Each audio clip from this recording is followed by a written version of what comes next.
सज्जनगण, मैं जिस अभिप्राय हेतु आज का दरबार निश्चित किया है वो आप सब भली भांति जानते हैं।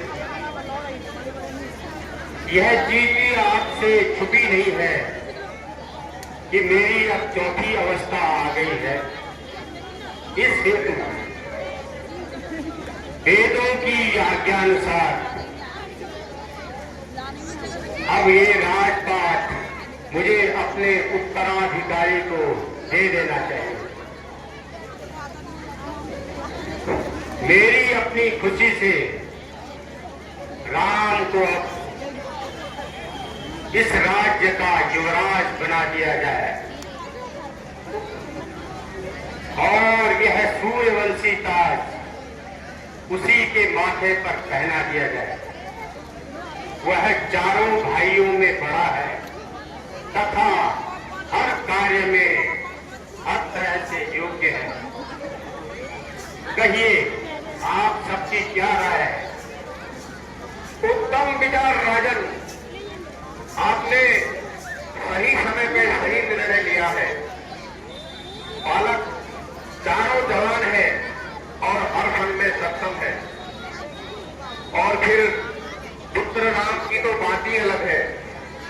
मेरा तो ये कहना है कि अभी मंत्री को भेजकर राम को दरबार में बुला दिया जाए और राज तिलक के विषय में बता दिया जाए। अवश्य गुरुदेव। मंत्री जी आप जाइए और रामचंद्र को दरबार में ले आए।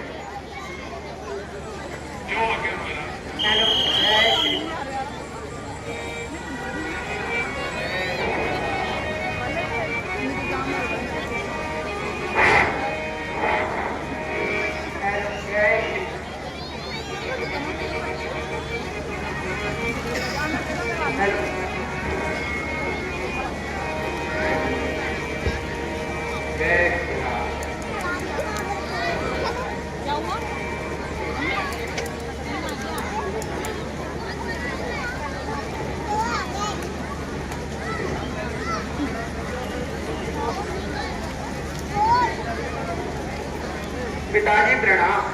आयुष्मान बेटा। गुरुजी प्रणाम।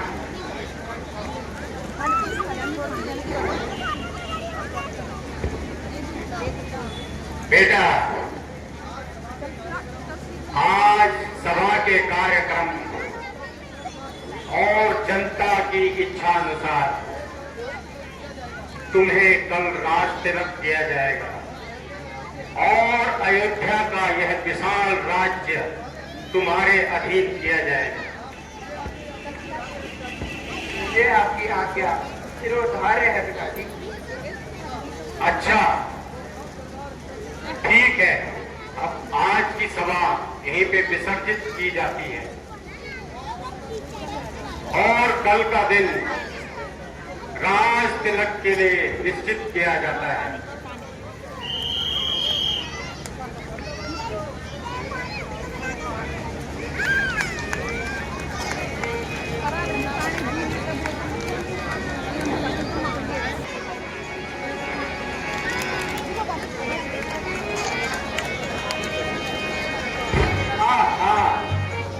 बहुत सुंदर शब्द गोचर हो रहे हैं।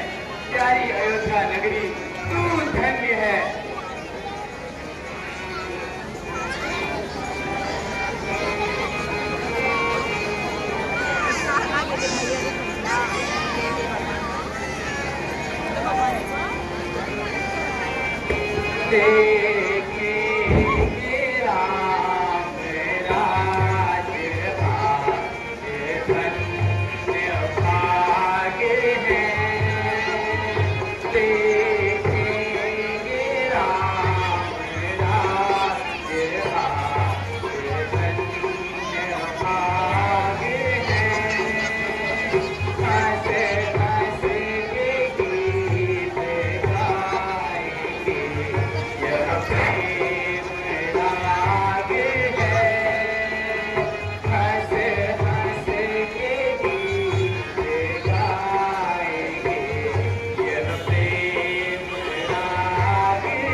देव ऋषि प्रणाम।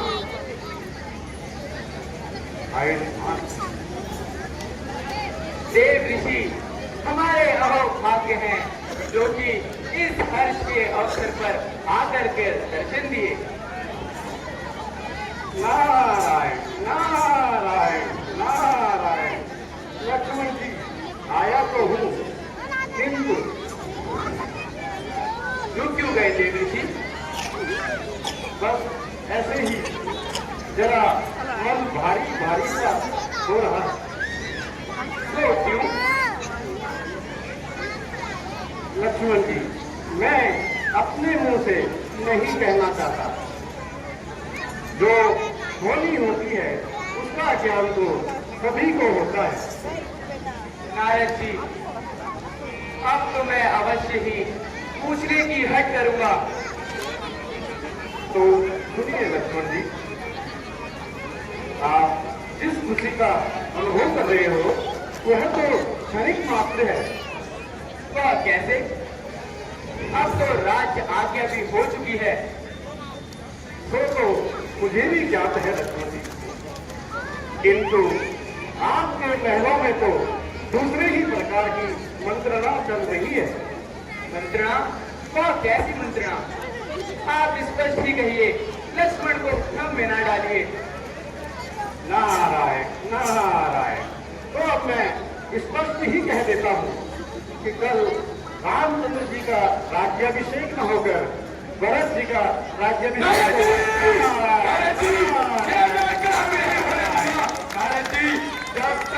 जब तक मेरी भुजाओं में बल है, जब तक मेरे हाथों में धनुष और बाण है, संसार की सारी शक्तियां मेरे विरुद्ध हो जाए तो दिशाओं के दिग्गज और दिक्पाल चाहे अपने कर्तव्य से गुरु हो जाए, आकाश के सूर्य और चंद्र चाहे अपनी गतिविधियां बदल दे, फिर भी यहाँ अन्याय मैं हरगिज नहीं होने दूंगा।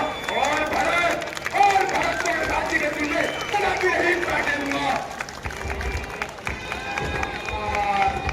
काल की मैं ज्वाला हूँ, किसका भाग सागर हूँ मैं, ऊंचाई का वेग में, प्यार रक्त का चक्र हूँ मैं। जब तक हृदय में शांति है तब तक ही मलय हूँ मैं। मर जाऊं यदि क्रोध से तो भाग चले पृथ्वी की स्थान में होगी, स्वर्ग की बसी ये देव भूमि भी बसी पाताल में होगी। मैं अपने विष के बाणों से तीनों लोगों को जला दूंगा और भरत को राज्य पर अवश्य चढ़ा दूंगा। नारायण नारायण नारायण नारायण।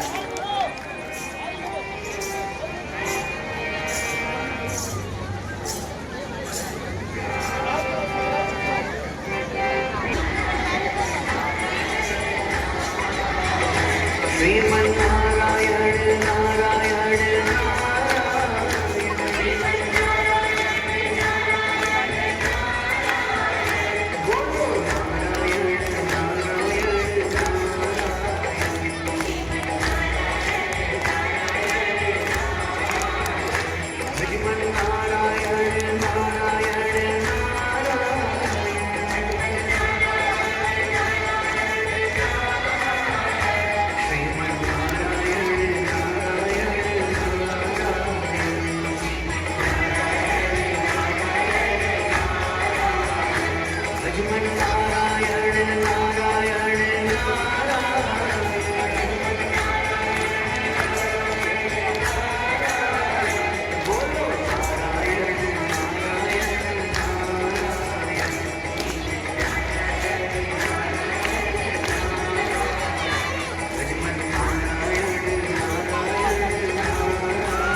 ठीक कह रहे हो नारायण, उल्टी कथा जो बहा रहे हो। ये क्या कह रहे हो महाराज? वही भगवान जो उचित है। आप अपने में ही मस्त हैं और हम ऋषि मुनि चाहे आपकी बला से सब कष्ट ही सहे। हमारे नारायण को हमारी चिंता। नारायण नारायण।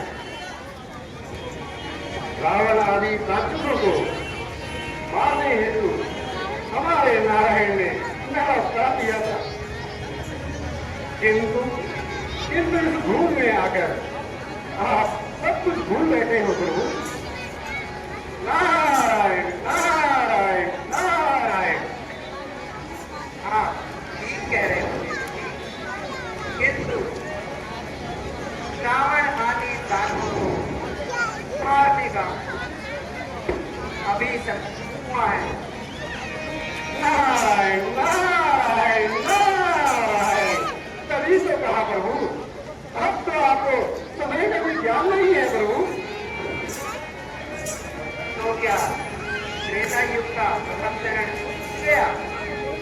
हाँ भगवान हाँ, अब तो आपका राज्याभिषेक भी होने वाला है। जब आप राजकाज में फंस जाओगे तब कुछ नहीं कर पाओगे। भगवान इस हेतु आप ऋषि मुनियों की रक्षा हेतु स्वयं माता सीता और लक्ष्मण जी को लेके वनों में निकल जाइए। नारायण नारायण। किंतु अब तो राज्य घोषणा भी हो चुकी है। नारायण नारायण नारायण। और साथ ही रात्रि का समय भी है। अब किस प्रकार से इस कार्य में बाधा डालें? नारायण नारायण। मैंने सब प्रबंध कर दिया है प्रभु, सब प्रबंध। हाँ, तो यहाँ पर भी चुप नहीं बैठे। नारायण नारायण। स्वामी आप ही के आशीर्वाद से प्रभु। है, कुछ भी कहो। अच्छा भगवान, मुझे अब जाने की आज्ञा दीजिए। हाँ, अब तुम जा सकते हो। भगवान माता जी तक मेरा प्रणाम अवश्य पहुंचा दीजिए। नारायण नारायण नारायण।